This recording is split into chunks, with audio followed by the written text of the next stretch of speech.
नमस्कार। उत्तर प्रदेश में चुनाव है और गाज़ियाबाद में भी इस वक़्त चुनावी सरगर्मियाँ बहुत तेज़ हैं। अलग-अलग नाम तैर रहे हैं हवा में। कौन मेयर बनेगा? कौन मेयर का दावेदार है? कौन-सी पार्टी कितनी सीटें जीतेगी? समाजवादी पार्टी क्या करेगी, जो मुख्य विपक्षी पार्टी है? कांग्रेस क्या करेगी, क्योंकि कांग्रेस का वोट बैंक बहुत नीचे आ चुका है। जबकि भारत जोड़ो यात्रा का क्या असर रहेगा? ये सब चर्चाएँ चल रही हैं। बहुजन समाज पार्टी क्या करने जा रही है?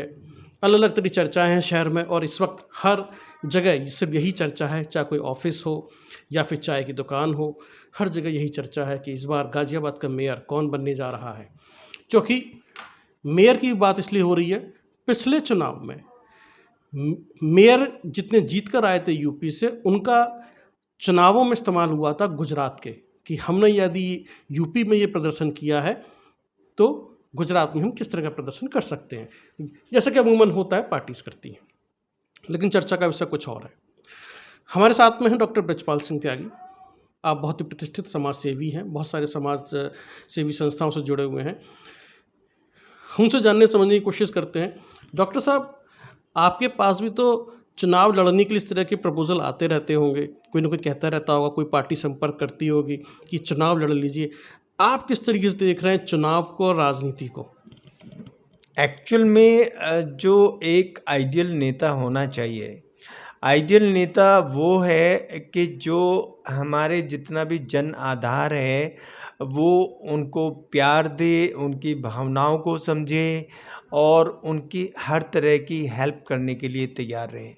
मैं पिछले 15 साल से सिविल डिफेंस से जुड़ा हूँ और सिविल डिफेंस में मुझे बहुत अच्छा पद मिला हुआ है।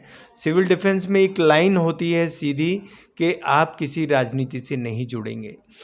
मेरे पास भी प्रपोज़ल आते हैं और वो प्रपोज़ल इस तरह के आते हैं, लेकिन मैं अभी शायद अपने आप को उस काबिल नहीं समझता हूँ, जो कि एक आइडियल राजनेता होना चाहिए।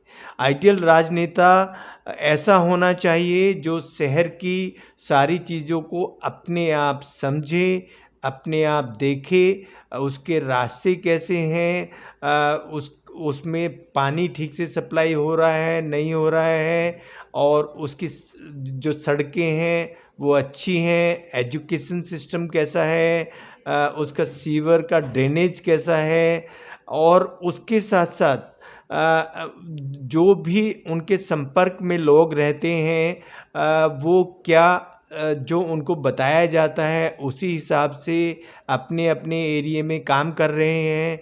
तो ये एक बहुत बड़ी ज़िम्मेदारी है और ये जो ज़िम्मेदारी है, जो मैं आपको बता रहा हूँ, अभी तक कुछ ही नेता ऐसे हैं, मैं नाम तो नहीं लूँगा, लेकिन कुछ ही नेता ऐसे हैं कि जो इस ज़िम्मेदारी को पूरा कर पाए हैं। जी।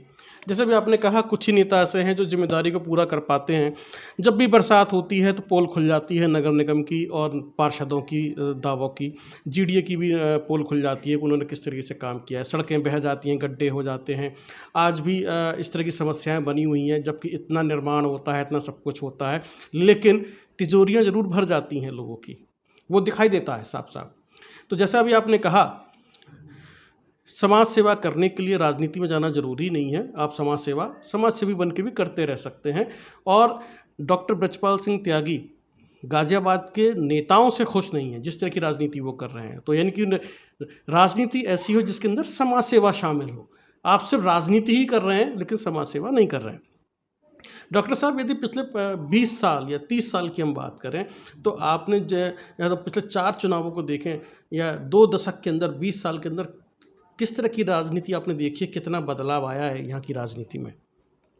अभी तक मुझे 25 साल पूरे हो गए हैं इस साल। 1997 में मैं गाज़ियाबाद में आया था और 1995 में मैं मोहन नगर में आया था। तो जो 25 साल में मैंने ऑब्ज़र्व किया है, वो सब ये है कि जो भी राजनीति होती है, उसके पीछे उनका कोई पर्पज़ होता है।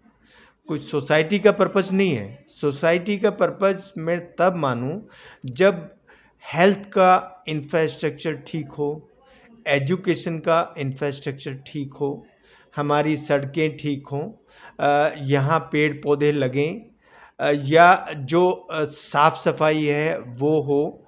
जितनी भी ये चीज़ें हैं, इवन मुझे कहने में ये हिचक नहीं होगी, हमारी पार्लियामेंट से बोल दिया जाता है कि ऑक्सीजन से कोविड में एक भी मरीज नहीं मरा, ऑक्सीजन की कमी से। अब अगर इस तरह के राजनेता बात करेंगे तो हमें तो शॉकिंग लगेगा, हम तो अस्पताल चला रहे हैं। ऑक्सीजन की कमी की वजह से हमने हमने अपनी आंखों के सामने मरीजों को मरते देखा, और इतनी कम सप्लाई थी ऑक्सीजन की, फिर ऑक्सीजन प्लांट लगाए गए, फिर गवर्नमेंट ने एक्शन किया। लेकिन पार्लियामेंट में इस तरह का स्टेटमेंट देना कि एक भी मरीज ऑक्सीजन की कमी से नहीं मरा, तो इस चीज़ को हम क्या समझें? मैं, ऐसा नहीं है कि मैं किसी पार्टी का फ़ेवर कर रहा हूँ या किसी पार्टी की बुराई कर रहा हूँ। मैं तो एक सत्य बात बता रहा हूँ, जो कि पार्लियामेंट से ये एक इंटरनेशनल लेवल पे मैसेज नहीं जाना चाहिए था। अब सब लोग, एटलीस्ट डॉक्टर्स, उस चीज़ से खफा हैं कि कोई इस तरह का स्टेटमेंट पार्लियामेंट से चला जाता है। उससे ऊपर जो आजकल एडमिनिस्ट्रेटिव ऑफिसर हैं, आपने सुना होगा, एसडीएम लेवल के एडमिनिस्ट्रेटिव ऑफिसर, वो एक डॉक्टर को किस लहजे में बात करते हैं, ये जब हमने कोविड में देखा, एसडीएम, डीएम, एडीएम, मैं नाम किसी का नहीं लूँगा, लेकिन जो उनका बर्ताव था वो ऐसा था कि या तो हम उनके कहने में चलें, अदरवाइज वो हमें जेल भी भिजवा सकते हैं। ये उनकी बातों से प्रतीत होता था। अब बताइए कि ऐसे राज में जब एक महामारी आई है, तो हमें एक टीम बन के काम करना है। आप भी टीम के मेंबर हैं, मैं भी टीम का मेंबर हूँ। उसमें अपना रौब दिखाना कि मैं डीएम हूँ, मैं एसडीएम हूँ, मैं एडीएम हूँ, मैं सीएमओ हूँ, तो इन सब चीज़ों से टीम का एक आदमी, जो डॉक्टर, जो महत्वपूर्ण आदमी है, आप उस पे फूलों की वर्षा कर रहे हो और उसको पीछे से हड़का रहे हो। तो ये सब चीज़ें जो मैंने देखी हैं, ये बहुत ही पेनफुल थी।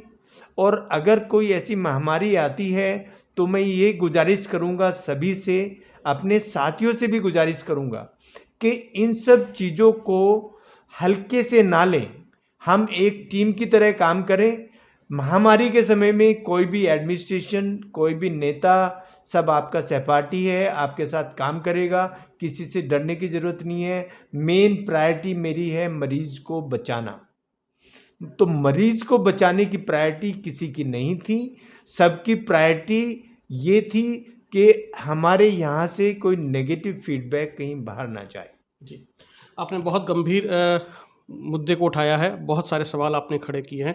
एक तो राजनीति का स्तर निचले स्तर पर चला गया है, जहाँ पर किसी भी तरह की शुचिता नहीं रह गई है, सिर्फ़ और सिर्फ अपने आप को बचाने की राजनीति होती है, और गलत बयानबाजी या फिर गलत जानकारी जिस लेवल से प्रसारित होती है, वो ठीक नहीं है।